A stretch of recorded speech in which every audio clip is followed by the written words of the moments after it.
Breakfast with Pablo. Nathaniel is going to be up in the Pilbara this weekend doing an event out at the Wickham Picture Gardens, and he does join us on the phone today. Nathaniel, good morning. Hey mate, how's yourself? Very good. Now, your new single, Flavour, there's been a lot of teasing about it. You've only put out a 15-second clip. It's out April 24th. Can you fill us in a bit more, or you want to keep it all wrapped up? I want to keep a little bit of mystery, you know. Try and keep it a little bit exclusive. But yeah, you're right. We've given the people out there a bit of a taste of what the next single Flavour is all about and stuff. So yeah, I'm looking forward to it. I'm excited. From what we've been throwing out there, we've had a pretty good response. So yeah, looking forward to it. Now, you've had a really big year. Earlier this year, you got married to your longtime girlfriend, so congratulations. Thank you, mate. Thank you very much. You did it in style too, out in the islands. Yeah, up in the middle of nowhere, out in the island. it was a lot of fun. It was a lot of hard work to put together on my wife's behalf. She did a lot of work. So I was going to say, I'm in the same process at the moment, and people always ask me, how are the wedding plans coming along? I said, well, fine. I'm not doing anything. Great. Easy. I can walk through the park. It's perfect for me.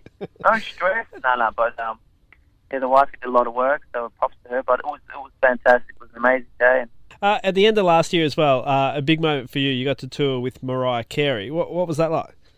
Amazing. Like, you know, I've not only did I get to tour with her and support her before she came out on stage, I got to sing with her as well. I sang a couple of songs actually. So it's a bit of a milestone for my career, like just being able to say, hey, I sang with Mariah Carey to my kids, you know, in the near future. I imagine she's an absolute rock star. When it comes to being backstage with her, does she have a big list of demands? Oh, look, she's all over it. She's the epitome of a girl in charge, a lady in charge. You know, she's hands on, and you know, it's her show. So it was inspiring to see that for me, especially when I go on my own tour and go on the road. So it was a lot of fun, but again, inspiring to see her do her thing. You came sixth in X Factor a couple of seasons ago. Do you think that was the right time for you to leave the show, or do you think you could have gone all the way? Oh, look, I think it was a blessing in disguise. You know, I don't know whether it was the right time for me to leave or not, but I think it happened for a reason. You know, 8 months, 9 months down the track after the show had ended, I ended up signing a record deal with Sony Music through DNA, which is the songwriting production team that I write a lot of my songs with.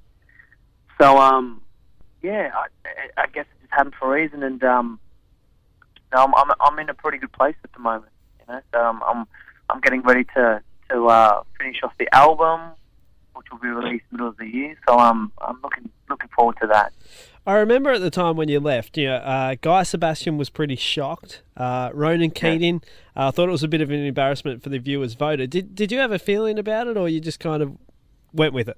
Oh man, I guess I just went with it. You know, you don't know what to expect on those type of shows.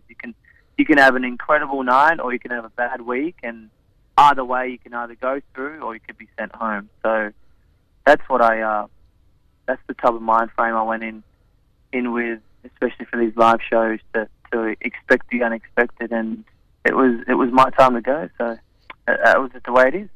On your website, it says that you're looking for Grammy Awards, #1 songs, and world domination. I want to know what would be the first thing you'd change in the world if you were put in charge? If I was put in charge of the world, there's 1,000,001 things I'd change about this planet we live on. Do I have like an endless amount of money? Yeah, why not? Okay, perfect. Let's create our own little story. I'd go to every